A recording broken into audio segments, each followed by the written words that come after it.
Good morning students. फिर से मैं आपकी समक्ष एक नया वीडियो लेके आ गया हूँ। इस बार हम फिजिक्स जो कल पेपर हुआ था 15 जुलाई को उसका मैं सॉल्यूशन लेके आपकी समक्ष आया हूँ। मैं मेहुल सर फिर से इस चैनल में आपका स्वागत करता हूँ।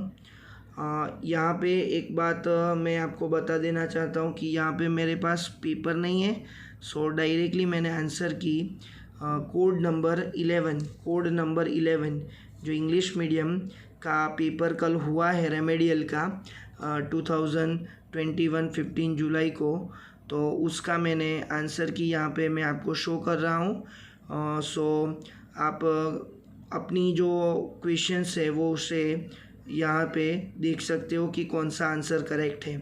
लेकिन यहाँ पे मैं कोड 11 का आपको सॉल्यूशन दे रहा हूँ। कोड 11 का ये बात आपको ध्यान में रखनी है। चलिए हम स्टार्ट करते हैं। तो उसका पहला क्वेश्चन जो है वो एटम से है, जिसमें ऑप्शन बी होगा करेक्ट। वो आपने पढ़ाई है चैप्टर 12 में, काइनेटिक एनर्जी वो क्या है, नेगेटिव ऑफ टोटल एनर्जी।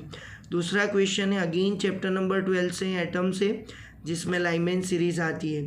तीसरा भी क्वेश्चन एटम से, जिसमें 0.85 इलेक्ट्रॉन वोल्ट जो हाइड्रोजन स्पेक्ट्रम का जो ग्राफ है उसमें से आपको डायरेक्टली क्वेश्चंस गिवन है।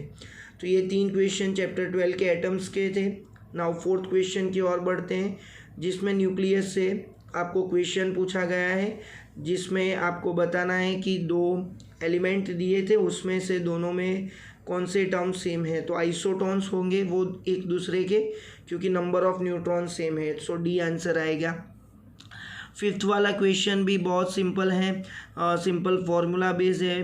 क्यूरी का जो बैक्वेरल से रिलेशन है वही वाला क्वेश्चन आपको गिवन है मिली क्यूरी में, तो वो 3.7 इंटू 10⁻⁷ आएगा। फिफ्थ का डी आंसर आएगा।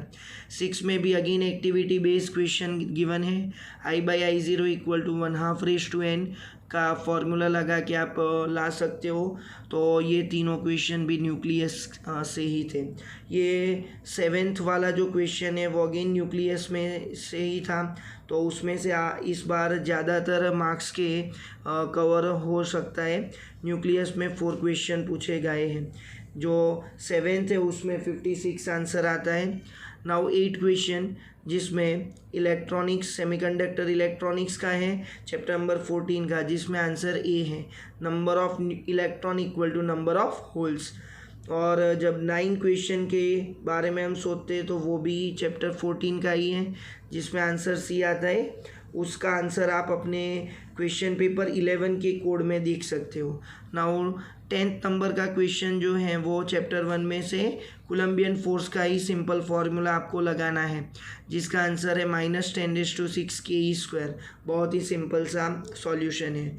अभी मैंने बहुत बार आपको लेक्चर में भी बोला है कि जो बोर्ड का पेपर होता है उसमें डायमेंशनल फार्मूला, यूनिट, डायरेक्ट फार्मूले, डायरेक्ट टेक्स्ट बुक का जो स्टेटमेंट होता है, वैसे MCQ आपको 50 में से 10-12 तो मिल ही जाएंगे।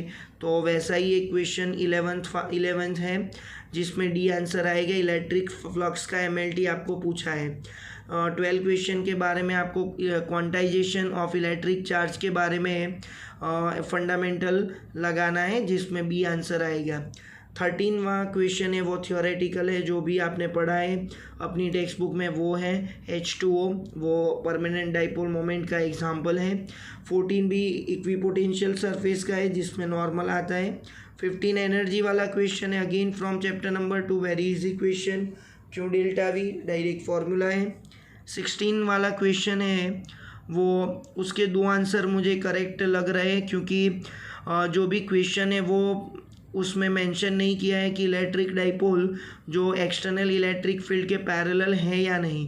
तो A and B both correct हो सकते हैं। ओके, तो जो 16 क्वेश्चन है उसमें दोनों ही आंसर सही है, ए एंड बी बोथ। 17 में अगेन इजी सा क्वेश्चन है चैप्टर नंबर 1 का, जिसमें आंसर आता है 8.85 इंटू 10⁻⁹।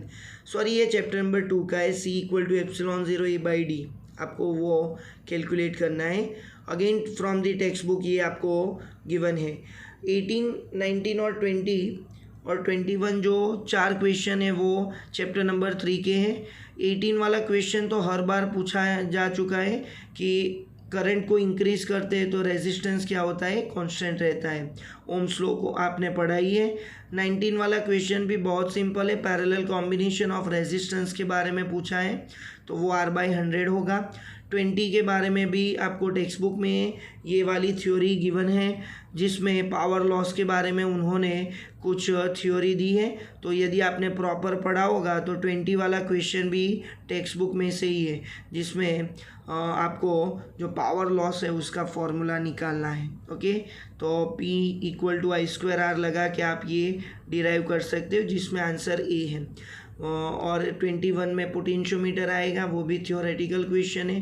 22 मोबिलिटी का डायमेंशनल फार्मूला आपको पूछा है लेकिन उसमें से कोई भी आंसर सही नहीं है तो मैंने लिखा है none of the given one. Okay, तो इसमें आपको मार्क्स मिल जाएंगे यदि आपने टिक किया है तो।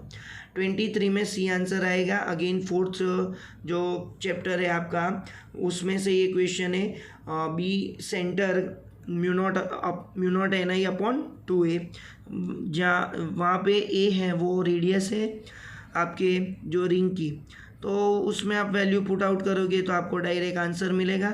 24 अगेन सोलेनॉइड के बेस है, B = μ0 Ni, वहाँ पे आपको करंट कैलकुलेट करना है।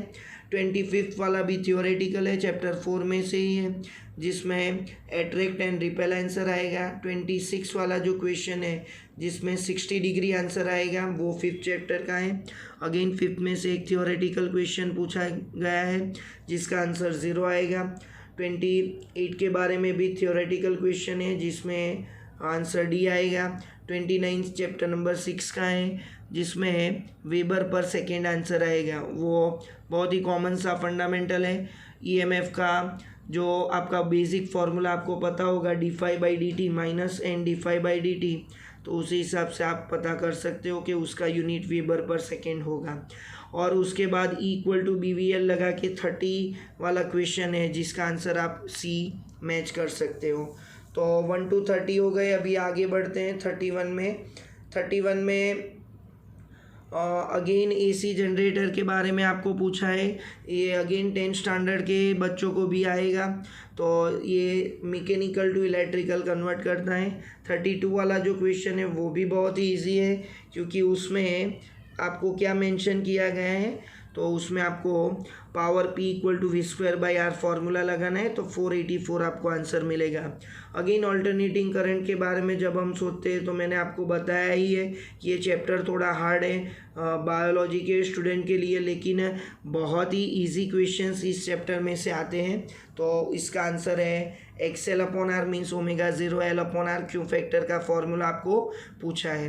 34 में अगेन स्टेप डाउन ट्रांसफार्मर के बारे में कौन सा ऑप्शन करेक्ट है वो पूछा है, तो सिंपल सा फॉर्मूला बेस्ड क्वेश्चन है। 35 इंफ्रारेड आएगा, ओके, वो भी थियोरेटिकल है। 36 में 153 आएगा। ये दोनों ही question chapter number 8 electromagnetic waves में से आए हैं। 37 की बात करूँ तो वो रे ऑप्टिक्स का है जिसमें आपका टेक्स्ट बुक का इल्यूस्ट्रेशन ही डायरेक्टली आपको पूछा है, हाफ उसका आंसर आएगा। 38 में अगेन थ्योरेटिकल क्वेश्चन है, ऑप्टिकल फाइबर के बारे में आपको पूछा गया है कि कोर और क्लेडिंग में किसका जो रिफ्रैक्टिव इंडेक्स है वो ज़्यादा है, तो वो कोर का ही ज़्यादा होगा, तो अगेन थ्योरेटिकल है। 39 भी वो टेक्स्ट बुक में से ही क्वेश्चन आपको पूछा जा चुका है, उसमें +4 आंसर आएगा। 40 की बात करूँ तो वो दूसरी बार आया है, यहाँ पे वैल्यू थोड़ी बहुत चेंज की है बोर्ड की एग्ज़ाम में, तो उसका आंसर 8 मिनट आएगा, वो भी इल्यूस्ट्रेशन है। तो आप देखो बच्चों, जो भी हमने बोला था कि आप टेक्स्ट बुक पढ़ के जाओ, यदि आपने टेक्स्ट बुक पढ़ी होगी तो आप मैक्सिमम मार्क ऐसे बोर्ड के पेपर में भी सिक्योर कर सकते हो। 41 में C आंसर आएगा जिसका आंसर बहुत लार्ज है इसलिए मैंने कॉपी नहीं किया, आप अपने पेपर नंबर 11 के कोड में आप देख सकते हो। 42 में आंसर 1 आएगा। 43 वाला है वो अगेन 2 और 3 वेव ऑप्टिक्स में से है, जो भी बहुत ही सिंपल सा क्वेश्चन है। लैम्बडा होगा तो 2π रेडियन होगा, तो उसी हिसाब से 6π में 3 लैम्बडा आएगा। 44 में भी आंसर A है। 45 की बात करूँ तो वो 11 चैप्टर में से अल्ट्रावायोलेट आएगा, थ्योरेटिकल है। 46 में सी आएगा, वो भी थियोरेटिकल है। आपके कंसेप्ट जो dual nature of matter and radiation के बारे में क्लियर होंगे तो ऐसे क्वेश्चंस आप इजीली सॉल्व कर सकते हो। 47 और 48 जो हैं वो भी बहुत ही इजी क्वेश्चंस है। 47 में आपको V0 वर्सेस F का ग्राफ के स्लोप के बारे में बताया है, वो भी थियोरेटिकल है। H/E आएगा, क्योंकि ये सारी थ्योरी आपने पढ़ी है टेक्स्ट बुक में। और अभी 48 के बारे में मैं बोलूँ तो वो चैप्टर नंबर 12 में आपको पढ़ाया जा चुका है। L = mvr = nh/2π। तो एंगुलर मोमेंटम का जो यूनिट है वो प्लांक कांस्टेंट के इक्वल है। 49 की बात करूँ तो वो भी अगेन लैम्डा = h/mv की वजह से आप कैलकुलेट कर सकते हो, तो उसका आंसर सी आएगा। और लास्ट वाला जो क्वेश्चन है अगेन न्यूक्लियस है, जिसमें आपको एनर्जी पूछी है E = mc², जो आइंस्टाइन का फेमस रिलेशन है। तो यहाँ पे मैं इस वीडियो को ख़त्म कर रहा हूँ। ऐसे ही मोर वीडियो के लिए आप इस चैनल को शेयर और सब्सक्राइब कीजिए, ताकि आपको जल्दी से आपको मैसेज मिल सके। Thank you.